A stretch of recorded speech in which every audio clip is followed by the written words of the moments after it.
मुसलमान जिसको एक बीमारी कभी नहीं हो सकती थी, सबसे ज्यादा गोली बिक रही है ज़ैनेक्स की पाकिस्तान में। डिप्रेशन, मोमिन को कैसे डिप्रेशन हो सकता है? अल्लाह वाले को कैसे डिप्रेशन हो सकता है? तुमने तो पहाड़ जमीन एक कर दिए, माजी का रेफरेंस है तुम्हारा। तुम कैसे घबरा गए आगे से? तुम्हें क्यों मायूसी हो गई? डाउट कहां से आ गई? जबकि पहला जुमला अल्लाह कुरान में कहता है इंसान और बंदे का ताल्लुक कायम ज़ालिकल किताबु ला रैब फीह से होता है। हम कैसे शक में आ गए? अगरचे वो बहुत आगे निकल गया है, अगरचे मद्दे मुकाबिल बहुत आगे निकल गया है, तो जिंदगी इन्हीं चीजों का नाम है बेटा। लोग तुझसे आगे चले जाएंगे, लोग तुझे पीछे छोड़ जाएंगे, क्योंकि तेरे पास वसाइल नहीं होंगे, तेरे पास असबाब नहीं होंगे, तेरे पास वो शोहरत नहीं होगी, वो तलक्की बिल कबूल नहीं होगी, लोग तुझे अब मानते नहीं होंगे, तेरा सिक्का बिकता नहीं होगा, तू लोगों की धड़कन नहीं होगा, तू किसी का एहसास नहीं होगा और किसी की फिक्र नहीं होगा। इन लम्हात में और इन वादियों में लीडर पैदा होता है। इन लम्हात में और इन घाटियों के अंदर एक इमाम और क़यादत जन्म लेती है, और इन्हीं औकात के अंदर एक रूह अपनी एक्सीलेंस को अटैच करने के लिए एक अहद उठाती है, एक अज़म बनाती है, एक कसद बनाता है, इरादा करता है, और उस इरादे को एक अमल की शक्ल इख्तियार करता है,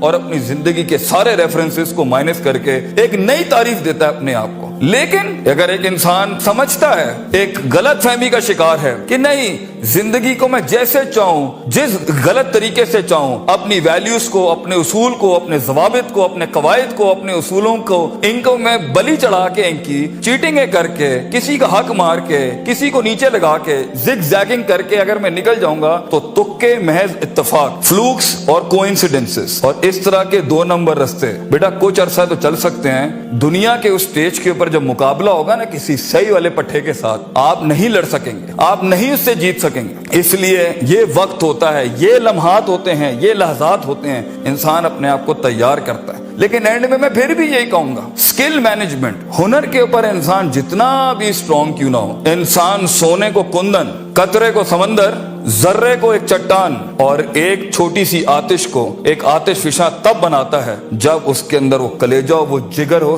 परसिस्टेंट रहने का, पेशेंट रहने का, साबिर रहने का, कंसिस्टेंट रहने का, कांस्टेंट रहने का, मुस्तकिल मिजाज रहने का, इस्तकलाल रहने का, कि I'll keep falling down and I'll keep moving forward, I'll keep falling down and I'll keep moving forward. He strikes his way in those storms that are meant to nail him down.